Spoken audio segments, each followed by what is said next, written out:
Hello दोस्तों, आज हम लोग करेंगे एक क्वेश्चन जो कि हमारे सामने कुछ इस तरीके से दिए हुए हैं।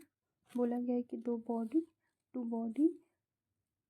Bodies A have the mass 1 kg and B. दो बॉडी, एक मास ए का है, एक मास बी का है। और the mass 3 kg, mass 1 kg, mass 3 kg are dropped from the height of 16 meter and 15 meter respectively. The ratio of the times taken by the reach the ground is। हमसे पूछा क्या गया है? Time taken का ratio पूछा गया है। और क्यों क्वेश्चन में क्या क्या गिवन है उसको एक बार हम हाईलाइटेड कर लेते हैं। ठीक है, बोला कि दो बॉडी है, तो एक बॉडी का है हाइट दिया है 16 मीटर, दूसरी बॉडी का हाइट दिया है 15 मीटर। देखिए यहाँ से तो हमसे टाइम पीरियड ही पूछा है, टाइम पीरियड का रेशियो पूछा है। अब हम क्वेश्चन सॉल्व करेंगे तो हमें पता है कि टाइम पीरियड जो भी दिया है, जो भी पूछा गया है वो तो हमें कैलकुलेट करना है। मेन कॉन्सेप्ट क्या है यहाँ पे?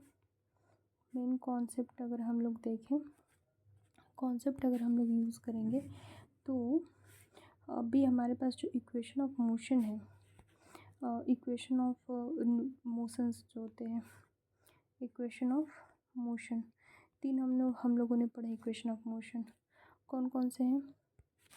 एक तो आपने पढ़ा होगा v is equals to u plus A T, ये पहला है। दूसरा पढ़ा होगा आपने v s is equals to U T plus half A T square पढ़ा होगा, ये पढ़ा होगा। ठीक है, एक और पढ़ा होगा, उसको भी रिविज़न करवा ही देते हैं। v square is equals to U square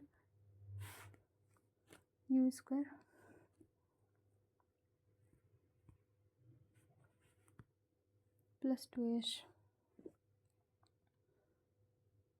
plus 2as। क्या पढ़ा? v square is equals to U square plus 2as।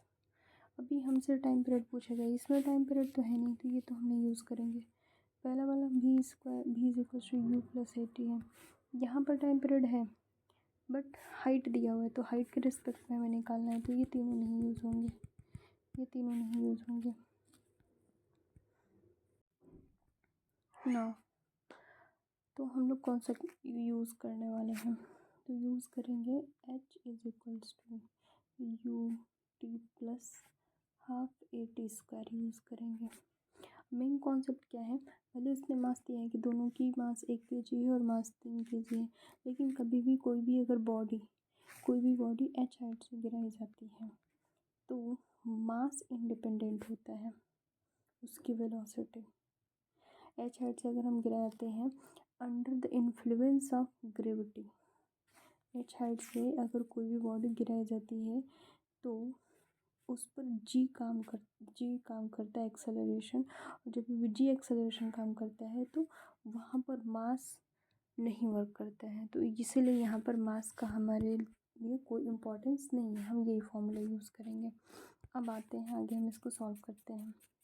तो क्योंकि एच हाइट से क्योंकि गिराई जा रही है 16 और 25 मीटर से, तो ये हमें पता होना चाहिए कि जब भी एच हाइट से हम गिराते हैं तो उसकी इनिशियल वेलोसिटी 0 होगी, क्योंकि ड्रॉप किया जा रहा है तो इनिशियली वो रेस्ट में रही होगी, तो यू की वैल्यू 0 हो जाएगी, यू की वैल्यू दोनों के लिए 0 हो जाएगी। तो h1 इज इक्वल्स टू, पहले वाले के लिए हाइट दिया हुआ है 16, तो h1 इज इक्वल्स टू 16 है, is equals to time period पूछा है एक्सेलरेशन, और कभी भी अगर एच हाइट से ड्रॉप किया जा रहा है तो एक्सेलरेशन की वैल्यू हम लिखेंगे, एक्सेलरेशन की वैल्यू क्या लिखेंगे?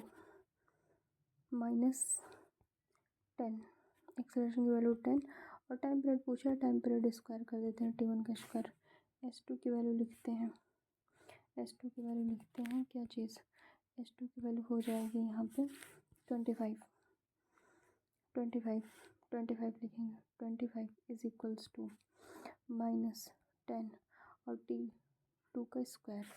अब क्योंकि हमें पूछा है टाइम पीरियड का रेशियो तो हम दोनों को डिवाइड कर देंगे, 10 से 10 कटेगा, माइनस से माइनस कटेगा, यहाँ अगर हम निकालते हैं, क्योंकि अब हमें स्क्वायर रूट निकालना पड़ेगा, अब हमें ऊपर की कुछ चीज़ें इरेज करनी पड़ेगी। यहाँ हम निकालते हैं,